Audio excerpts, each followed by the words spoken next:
ব্রিটিশরা এই দেশের যাওয়ার সময় একটা কথা বলে দিয়ে গেছে, পৃথিবীর মধ্যে মুসলমানদেরকে দমায়ে রাখার কেউ নাই, কিন্তু আমরা ব্রিটিশরা এমন একটা চক্রান্ত করতেছি, মুসলমানের ভিতরে কিছু মুনাফিক ঢুকাই দিচ্ছি, যারা মুসলমানের ঈমান আখলাককে শেষ করে দিবে, যারা যুগে যুগে কালে কালে দেখতে লাগবে মুসলমানের মতো, তাদের আচরণগুলো মুসলমানের মতো, তাদের নামাজ কালাম তাসবিহ তাহলিল থেকে মুসলমান ইমানদার ভয় পেয়ে যাবে।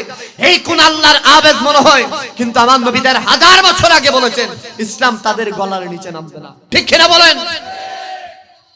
সিদ্দিক আকবর বলতেছেন, ইয়া রাসূলুল্লাহ, মুনাফিকের সরদার উবাই ইবনে সলুল এমন লম্বা তসবিহ লাগাইছে যে তসবিহটা সকাল থেকে টানতে টানতে জুহরের পর্যন্ত হয়ে যায়। ঠিক কিনা বলেন? দাড়ি এত লম্বা, গোড়াতে যখন সরে দাড়িটা পিছনে চলে যায়, লাগতেছে লোমান বাজতেছে, এত লম্বা দাড়ি। ইয়া রাসূলুল্লাহ, তার দান সৎকার সামনে আমরা কিছুই না, তার কোরআন তেলাওয়াতের সামনে আমরা কিছুই না। আমার রাসূল বলতেছেন, সাবধান, সতর্ক করে দিলাম, মনে রেখো সব ঠিক আছে, কিন্তু ইসলাম তার গলার নিচে নামবে না। ইসলাম তার গলার নিচে নামবে না।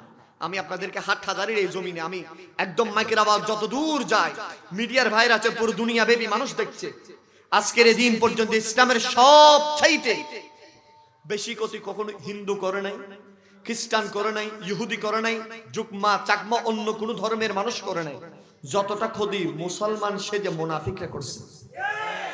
সেদিন আমার নবী বলতেছেন, মুনাফিকের সূরত আমার নবী বর্ণনা করে দিয়ে গেছে। ইমানদার নামাজ ধরলে চোখ চেহারা থেকে নূর বের হয়, মুনাফিকের চেহারা থেকে নূর বের হবে না। মুনাফিকের চেহারার ভিতরে ইসলামের নূর থাকবে না। মুনাফিকের কাজকর্মগুলো ভয়ঙ্কর চতুষ্পদ জন্তুর মতো হবে। মুনাফিকের আচরণটা এমন হবে মানুষ ভয় পেয়ে যাবে।